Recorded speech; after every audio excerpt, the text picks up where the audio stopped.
Ok? Então, muito bom dia a todos. Vamos dar seguimento ao módulo. Mais uma vez, meu agradecimento à comissão organizadora por esse convite. É sempre um prazer estar aqui no Flaus. Acho que esse curso fortalece a nossa especialidade, né?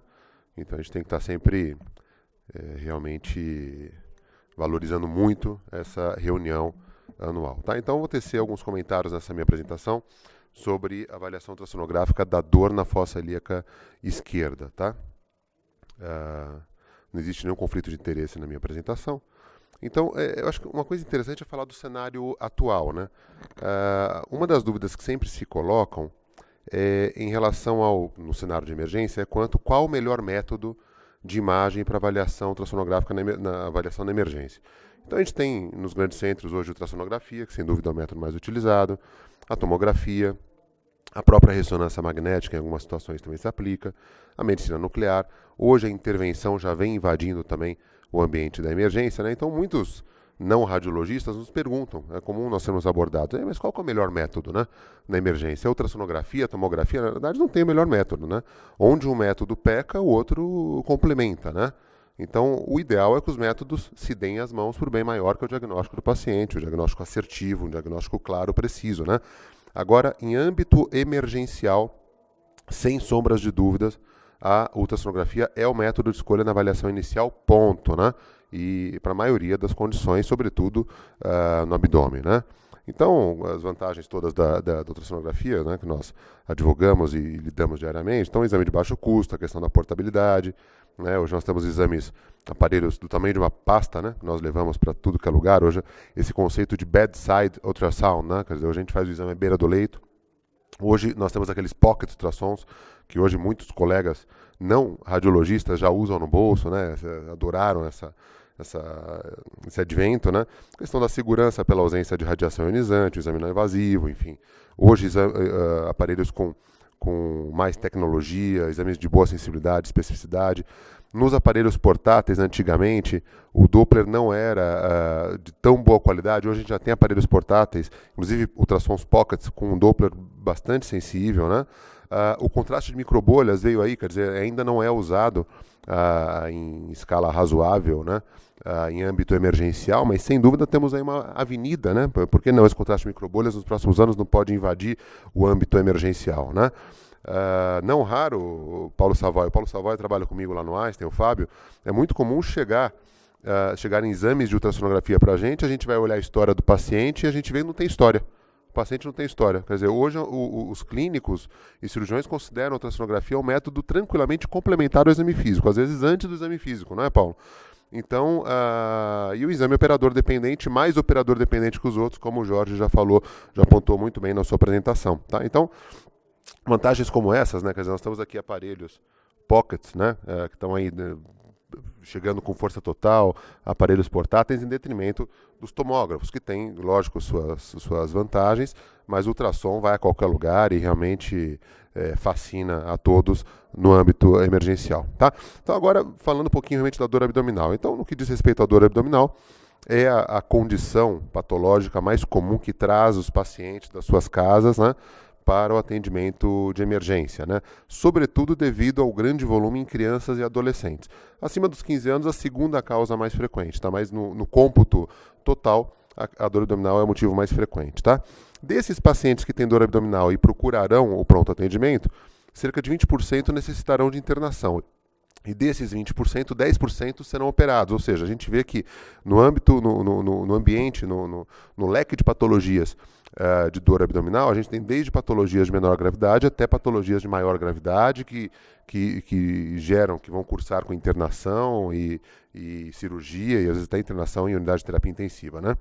De modo didático, eu procurei separar as patologias de dor, que causam dor na fossa ilíaca esquerda, em 6 grupos, né? Então, eu separei nesses 6 grupos, começando pelo grupo das patologias infecciosas inflamatórias, que é, assim, de modo disparado, o maior grupo, né? E dentro desse grupo, as patologias intestinais dominam, né? Então, é o primeiro grupo que eu vou começar a falar. Mas temos também patologias tumorais, que cursam com dor na fossa ilíaca esquerda, algumas patologias vasculares específicas, patologias mais superficiais na parede abdominal, patologias tubovarianas, e aqui a gente vai ter uma intersecção, a minha aula, com a aula do Dr. Paulo Savoia, que vai também tecer alguns comentários sobre a dor na fossa ilíaca direita, associada também a patologias anexiais. Vamos aqui cruzar algumas informações, né? E até mesmo patologias do trato urinário. Então vamos a elas.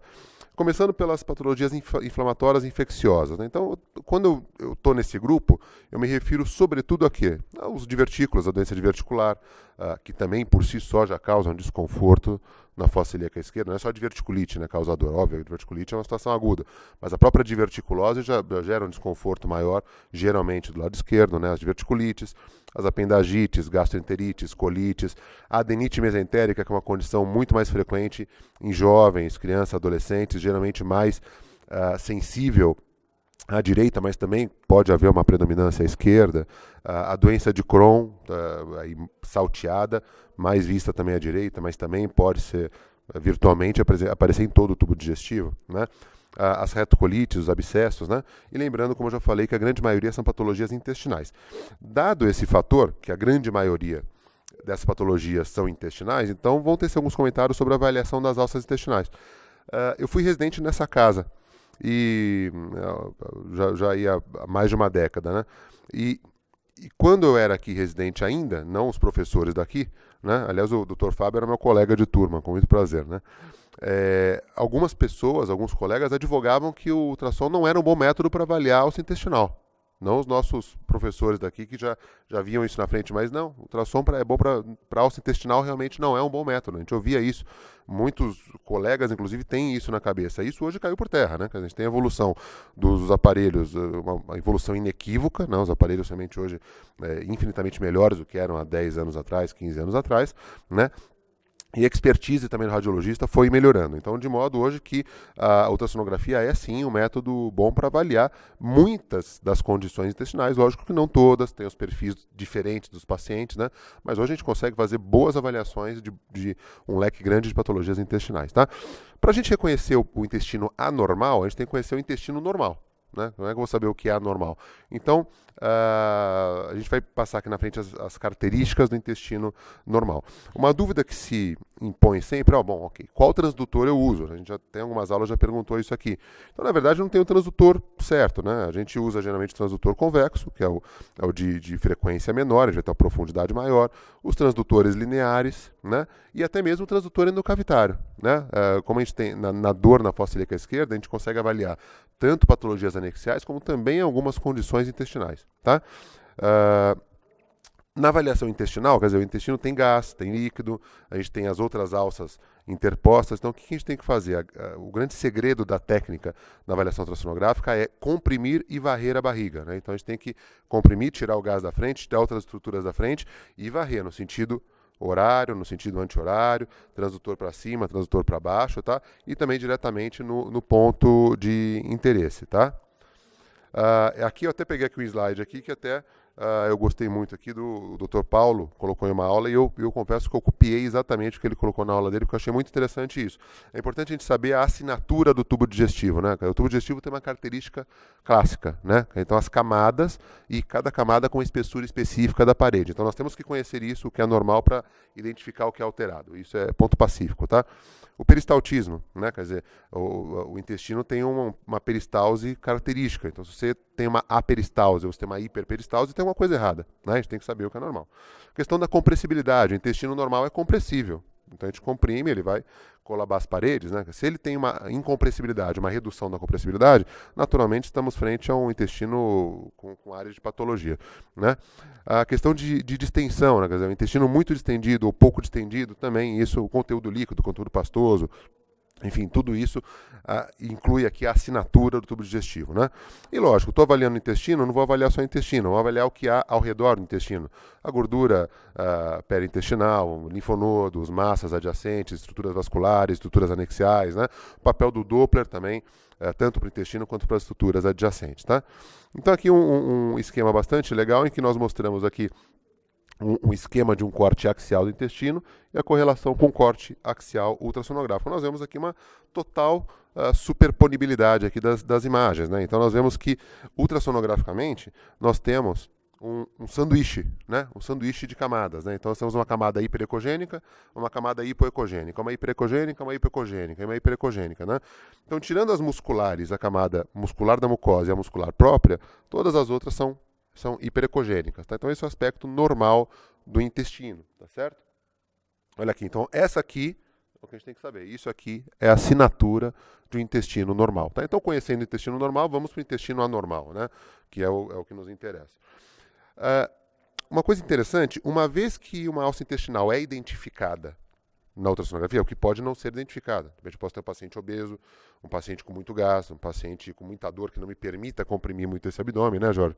Então, mas se eu conseguir identificar esse intestino, alguns achados são totalmente superponíveis da tomografia com a ultrassonografia. Então, uma alça patológica pode ter espessamento de parede, assim como na tomografia. Uma alça patológica pode resultar aí em uma redução da luz intestinal, a mesma coisa na tomografia. Uma alça patológica vai ter densificação, hiperecogenicidade da gordura adjacente no ultrassom. Na tomografia, idem, vai haver uma densificação. Então, alguns achados são totalmente superponíveis. Qual a vantagem ultrassonográfica de que eu consigo avaliar a peristalse do intestino? Né? É um exame em tempo real, isso é uma coisa que também traz vantagens inequívocas, tá certo? A localização e história podem sugerir etiologia. Quer dizer, isso aqui eu coloquei aqui nesse slide também porque a gente tem que perguntar, conversar com o paciente, saber tem alguma história de Crohn, alguma história de ter tomado antibióticos e tal. Então, uma história bem feita nos conduz também a alguns diagnósticos um pouco mais, de modo mais detalhado, né? Bom, a diverticulite aguda. A diverticulite aguda é a principal patologia no que diz respeito ao intestino, a primeira lembrada, né, na fossa ilíaca esquerda, né? Então, nada mais é do que inflamação de divertículos, né? Os divertículos são aquelas saculações que surgem devido à fraqueza no ósseo de entrada dos vasos no intestino, no cólon, né? E quando esses divertículos inflamam, a gente tem a diverticulite. A gente pode ter inflamação de um divertículo, dois, né? E quando a gente tem essa inflamação, o que a gente vai ter? A gente vai ter um divertículo de paredes espessadas, irregulares, dilatado, com conteúdo, né? A gente vai ter um espessamento da parede adjacente a esse divertículo. Pode ou não haver perfuração. Se eu identificar a perfuração, eu tenho que me esforçar em identificar alguma coleção adjacente, né? Porque isso muda a conduta, né? Quer dizer, se eu tenho uma diverticulite que está retida, não tem coleção, tratamento clínico. Né? Então, a diverticulite sem sinais de complicação. Se eu tenho uma diverticulite com coleções, isso é uma diverticulite, o paciente vai ter que ser internado mais tempo, eventualmente submetido a uma cirurgia, né? Enfim, isso muda a conduta. Né? O Doppler tem um papel também importante. Então, aqui, vejam só, eu achei legal esse slide, porque a gente vê aqui a total superponibilidade, olha lá, das imagens ultrassonográficas com a tomográfica. Não tem informações aqui que a tomo está mostrando que o ultrassom não mostra. Né? Então, a gente vê aqui a parede muscular, aqui a camada muscular própria do intestino normal, e aqui adjacente ao divertículo, um espessamento bem significativo da muscular própria, com densificação e hiperecogenicidade da gordura adjacente, uma certa até redução luminal, o Doppler aqui mostrando um certo hiperfluxo aqui ao redor desse divertículo inflamado, né? E aqui os mesmos achados aqui, ó lá, o sigmoide lá com vários divertículos, alguns com preenchimento luminal, uma área de maior densificação que deve corresponder a essa área aqui mais inflamada. Tá? Então, achados totalmente superponíveis, uma vez que eu consegui ver o intestino. Tá? Então, eu conheço o normal, eu identifiquei o patológico, totalmente superponível. Tá certo? Uma condição importante também interessante é a chamada apendagite epiploica. Né? A apendagite epiploica é aquela que o clínico e o cirurgião frequentemente entram na sala, quando você dá o laudo, e fala assim, olha, tem uma risadinha no rosto, né? E fala assim, olha, você deu um laudo errado aqui. A gente fala, mas por que o laudo errado? Não, você colocou apendagite, é o lado esquerdo, não é apendicite. Você colocou... Eu falo, não, é apendagite mesmo. Daí, apendagite, como assim apendagite? Daí você é obrigado a explicar para o clínico que é apendagite. Olha, apendagite epiploica é a torção do apêndice epiploico, né? E geralmente dá uma dor focal, uma dor localizada, né? Geralmente dá mais em pacientes obesos, mais do lado esquerdo, né? Por que pacientes obesos? Os pacientes obesos têm apêndices epiploicos maiores, mais exuberantes, então tem uma tendência maior a torcer, né? E uma marca característica disso é a dor one finger pain, né? Você aponta, o paciente aponta, ele fala assim, doutor, dói aqui, ó. Dói aqui. É naquele ponto que dói. Você vai 1 centímetro para cima, 1 para baixo, 1 para a esquerda, 1 para a direita, ele fala que não dói. Naquele ponto, quando a gente aperta, dói. One finger pain. Né? Então, vejam, radiologista hoje, de emergência, não entra mudo e sai calado na sala. Né? Tem que conversar com o paciente. Tem que conversar, tem que examinar, tem que botar a mão, tem que fazer a própria hipótese diagnóstica. Isso faz toda a diferença no contexto emergencial, na avaliação de ultrassonografia. A gente tem que valorizar a nossa especialidade. Tá certo? Então ali, ó, o paciente fala, ó, é aqui a dor, doutor, certo? E a gente não pode confundir com infarto mental. Infarto mental, na verdade, também é um infarto de gordura, mas é do aumento, não do apêndice epiploico. Então é uma área maior, também tem áreas hipoecogênicas, tá certo? Mas infarto mental é uma entidade e a apendagite epiploica é outra entidade. A gente tem que conhecer as duas, né? Outra condição que eu achei interessante aqui é da intuscepção, né? Então, intuscepção, né, que é a invaginação intestinal, é uma condição mais frequente em crianças, mais frequente do lado direito. A ileocólica geralmente é a mais frequente, mas também pode acontecer do lado esquerdo, intuscepções colocolônicas, né, como é que é o caso desse paciente.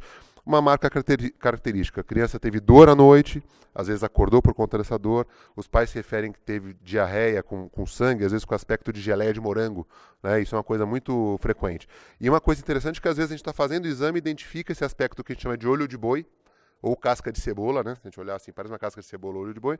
E às vezes esse aspecto se desfaz durante o exame. Você identificou, vai olhar o resto, quando você volta se desfez já.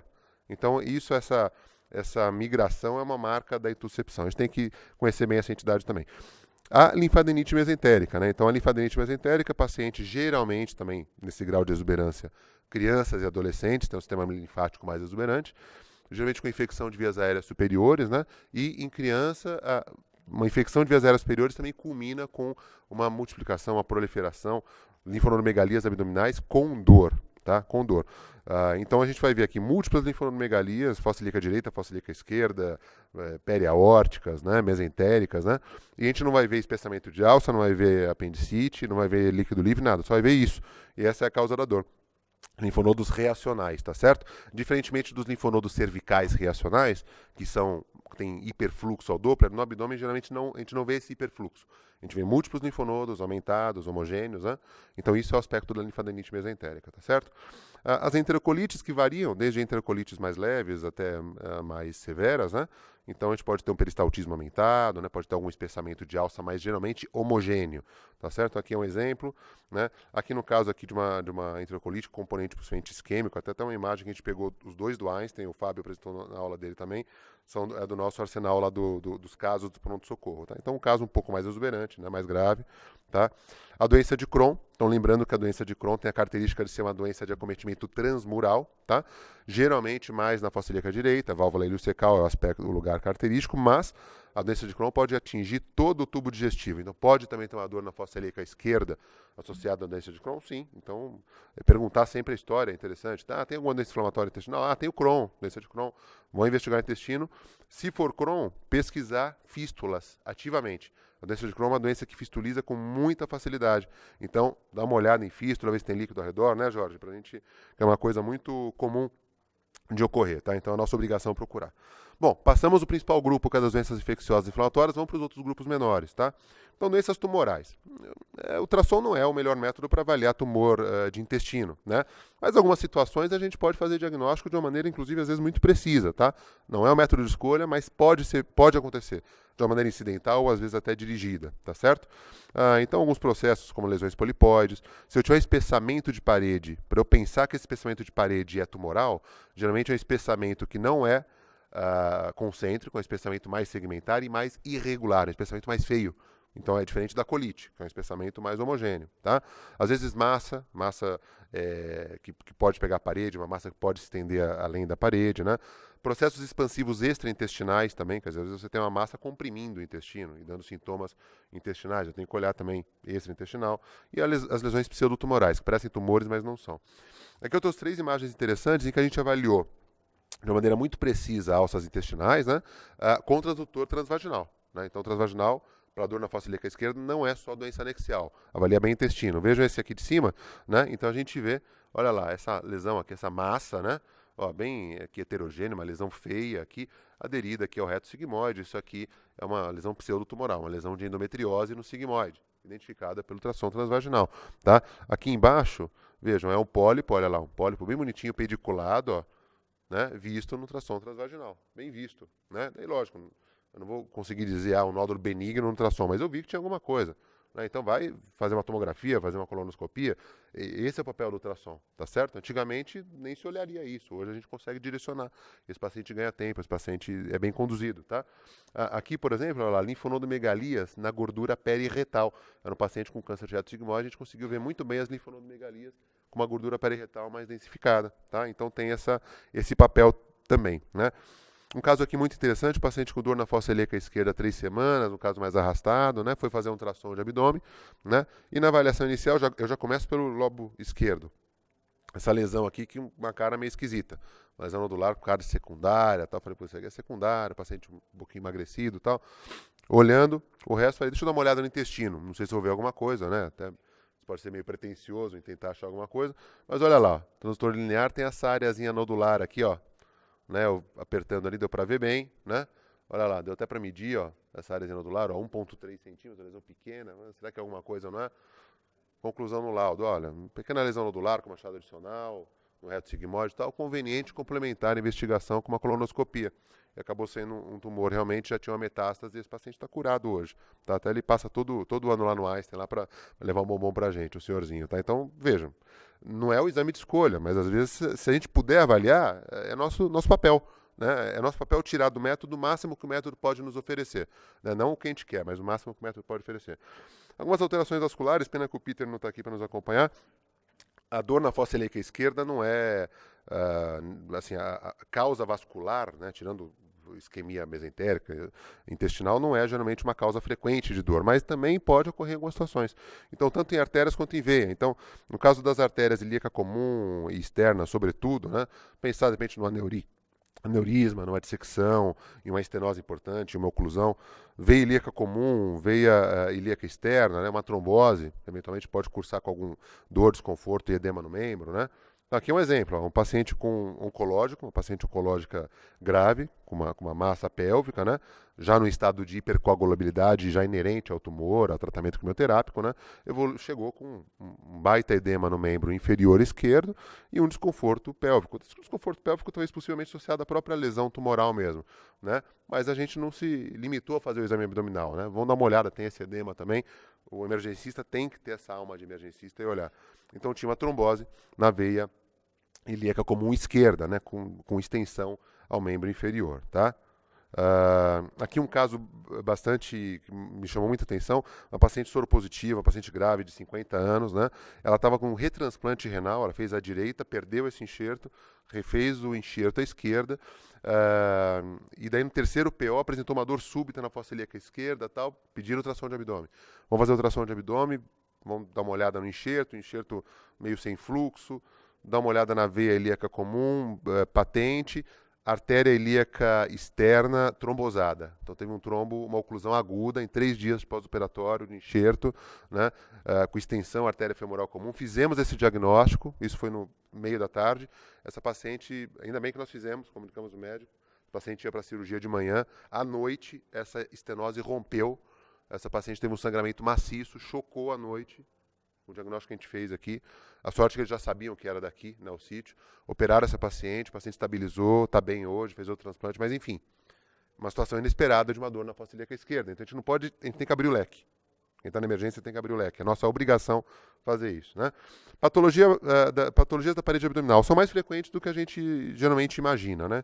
Então, hematomas intramusculares, coleções de paredes superficiais ou profundas, rupturas musculares, celulite, seromas, hérnias. Lembrar das hérnias incisionais, quem tem cirurgia, hérnias de Spiegel, a própria endometriose de parede abdominal.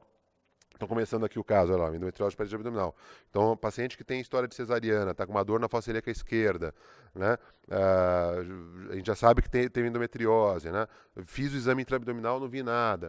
Vamos pegar o linear, dá uma olhada. Esse paciente tinha, né? Olha lá, um espessamento irregular aqui do músculo reto abdominal da fossa ilíaca esquerda, nitidamente assimétrico. Então, isso é uma endometriose de parede abdominal, né? Uma entidade rara, mas que a gente até vê com né? De uma maneira não tão rara, né? Aqui uma hérnia de Spiegel, veja, também é uma condição que não é das mais comuns a gente encontrar aqui, mas ó, a tomografia mostrando bem, aqui a ultrassonografia, né? Então uma hérnia que avançou aqui o músculo oblíquo interno e o transverso, mas foi retida aqui pelo músculo oblíquo externo, né? Então aspecto ultrassonográfico muito bem visto, a gente consegue ver? Consegue. O ultrassom consegue ver muito mais do que comumente se advoga. né? Um abscesso superficial no subcutâneo, quer dizer, aqui, ó, densificação, ó, tem inflamação e ultrassom, tem densificação da gordura, né? Espessamento da pele, essa coleção aqui espessa, com debris, com septos, né? Então, abscesso, né? Aqui, esse aqui eu lembro muito bem, né? Era um japonês, fortão, marombadão, lutador de Muay Thai, né? Ele chegou lá, doutor, tô com uma dor aqui, chegou meio assim e tal. Fiz exame de abdômen, não tinha nada. Tem febre? Não tem nada. Começou ontem a dor. Depois de treinar, fiz um treino pesado, tal. Vamos pegar o linear. Onde dói? Dói aqui. Isso é importante perguntar. Onde dói? Dói aqui. Pega o transdutor, coloca ali, né? No ponto de dor, né? Olha lá, esse hematoma muscular aqui, ó. Olha lá, pele, subcutâneo, olha lá. O músculo vem aqui, ó, se dilata, ó. Hematomão, né? Aqui a cavidade abdominal, muito bem visto. Hematoma muscular era isso. Rompeu, levou um chute, levou um soco, teve uma ruptura, né? Então, uma dor na parede abdominal. Patologias tubovarianas ginecológicas. Aqui eu vou tentar não me prender muito, porque também o Paulo vai mostrar também alguns casos, mas causas frequentes de dor na face ilíaca esquerda. Então, cistos ovarianos rotos, hemorrágicos, tumores ovarianos, tanto de diferentes matizes, benignos, malignos, coleções tubovarianas infectadas ou não, gravidez ectópica, a própria endometriose, os nódulos endometrióticos, né? Coloquei aqui a síndrome de hiperestimulação ovariana. A síndrome de hiperestimulação ovariana não é uma condição que necessariamente causa dor na fossa ilíaca esquerda, mas pode causar dor abdominal meio difusa, pélvica, e às vezes com alguma predominância de lado, então eu achei por bem trazer também um caso a mais para a gente mostrar, né? Então aqui uma gestação ectópica, né? Olha lá, então aqui um feto com 6 semanas, né? Eu não trouxe do BCF, mas estava vivo, né? Enfim, um aspecto clássico na gravidez ectópica, tá? Aqui mostrando uma moléstia inflamatória pélvica abdominal, aqui uma salpingite, olha lá, tuba uterina dilatada, com líquido, espessamento parietal, densificação ao redor, hiperfluxo ao Doppler, sempre o papel do Doppler, olhar com o Doppler também, olhar os vasos adjacentes, tá? Então uma salpingite, uma bela salpingite. Aqui o aspecto de uma endometriose clássica, olha lá. Aqui um nódulo ovariano endometriótico, né, com aspecto mais de sólido, né, heterogêneo, né, e aqui já com aspecto mais de cístico, mais líquido, com debris homogêneos, bem definidos, né, e aqui o aspecto na ressonância magnética, né. Torção anexial, né, então um ovário bastante aumentado, ele vai estar mais para hiperecogênico, com áreas hipo, né, alguns cistinhos, né, e veja aqui, ó, o Power Doppler, ó, o Power Doppler estourado, ó, o ganho está estourado aqui, e mesmo com o ganho estourado eu não vejo fluxo no seu interior, é uma torção ovariana. Né? Então, também outra entidade a ser aventada. Né? Outra MIPA também, aqui ó, uma bela hidrossalpinge, espessamento de parede, debris, né? Então também moléstia inflamatória pélvica abdominal aguda, né? Uma salpingite. Como eu falei da síndrome de hiperestimulação ovariana, geralmente isso daí, a gente tem visto muito isso agora por conta desses tratamentos para engravidar. Então a gente vê muito isso em pronto-socorro hoje, sobretudo em hospitais, às vezes, de ponta. Né? A gente tem graus variados, geralmente é esse grau aqui que chega até a gente. É o grau 2, que é o grau intermediário. Né? Então o paciente chega com desconforto abdominal. Não é paciente que está muito bem, nem é paciente que está muito mal. É paciente que está com uma dor abdominal, desconforto, barriga distendida, né? E a gente vai ver os ovários, ovário do tamanho de uma laranja, né? Olha lá. No seu ovário, 347 centímetros cúbicos ovário, ó, esquerdo, megacistos, aqui, ó, também cistões aqui do lado direito, né? Líquido, ó, indo até o hipocôndrio, então a barriga distendida, né? Então uma dor pélvica que às vezes ter uma predominância de um lado ou não, mas é uma condição a se lembrar também, tá? A gente vai ver isso em pronto-socorro com uma certa frequência. E por fim, aqui as patologias do trato urinário, quer dizer, lembrar do trato urinário também dá dor na fossa ilíaca esquerda, assim como na direita. Então lembrar dos cálculos de ureter esquerdo, na juve, né, as ureterites, hidronefroses de outras causas, né, tumores ureterovesicais. Então aqui eu trouxe um cálculo que nós pegamos, olha lá. Eu tinha um calculinho aqui na junção ureterovesical esquerda, ó. Aqui o chamado Twinkle Arctet, né, mostrando o cálculo, né, então pode dar dor na fossa ilíaca esquerda. Tem que ser lembrado, né. Aqui uma ureterite, né, eu falava, o que é ureterite? É um paciente que já tem sintoma de cistite, ele está com ardor, chega lá falando que está com ardor, né, vai fazer exame de urina, mas ele fala, pô, minha dor é mais à esquerda. Daí você vai fazer o exame e não tem cálculo nenhum. Então, se a gente olhar de modo detalhado, a gente vai ver que tem uma simetria do ureter esquerdo, que é onde ele refere mais dor, em relação ao direito. Né? Então, a gente vai ver que tem espessamento, olha lá, nitidamente espessamento urotelial, ó, uma certa densificaçãozinha aqui ao redor, são achados discretos, porque o ureter também é uma estrutura delicada, né? Mas a gente vai ver que tem uma assimetria em relação ao lado oposto. Então, significa que essa cistite está começando a ascender para o lado esquerdo. A gente pegou nesse timing, então está começando a dar um pouco mais do lado esquerdo, mas é uma cistite que está progredindo, né? Então, ó, o jato aqui patente, ó, mostrando um jato legal, não tem obstrução mesmo, né? E daí pensar em outras coisas assim, para locubrar, né? Então, de repente, os enxertos renais, enxertos pancreáticos são mais à direita, sem dúvida. Quando não podem ser à direita, às vezes podem ser à esquerda, e às vezes complicações desses órgãos podem causar dor também à esquerda. Às vezes, pacientes com patologias escrotais podem ter dor de reflexo álgico, né? Na fossa ilíaca esquerda também. Então, isso tem que ser lembrado. Aqui, por exemplo, uma torção testicular, dando uma dor na fossa ilíaca esquerda, tá? Então, por fim, é isso. Quer dizer, lembrar dessa miríade de patologias da fossa ilíaca esquerda, a gente tem que ter isso na cabeça, tá certo? Nas considerações finais, acho que principalmente falar da consolidação do papel da ultrassonografia na emergência, na última década, né? Lembrar dessa variedade de patologias, lembrar sempre de conversar com o paciente, examinar, né, o paciente, lembrar dessa questão da alma de emergencista, quem gosta de emergência vai procurar melhor, vai conversar, vai fazer diagnósticos mais precisos, isso é preciso ter em mente, né? Lembrar que o ultrassom define a maioria dos diagnósticos e quando não define, levanta a suspeição para casos, para complementação com tomo, ressonância, etc., né? E a importância de um laudo assertivo, aquele laudo liso, sabonete, acho que é isso, aquilo, não cabe mais. Né? Todos nós fazemos ultrassom bem, temos bons aparelhos, né? Hoje temos cursos de atualização como esses excelentes, então a gente tem que ter um laudo preciso. É apendagite, é diverticulite, é um cisto roto. A gente não pode falar, não sei. Não. Quem tem condições de falar, a gente tem que falar. É nossa obrigação falar, valorizar nosso método. Né? E é isso. Então, até onde podemos ir no diagnóstico com ultrassom? Seguramente muito mais longe do que comumente se advoga, do que se advogava antigamente. Então, agradeço a todos pela atenção, Jorge, e eu dedico essa aula à recuperação do nosso colega que está aqui no HC. Então, que corra tudo bem. Obrigado a todos.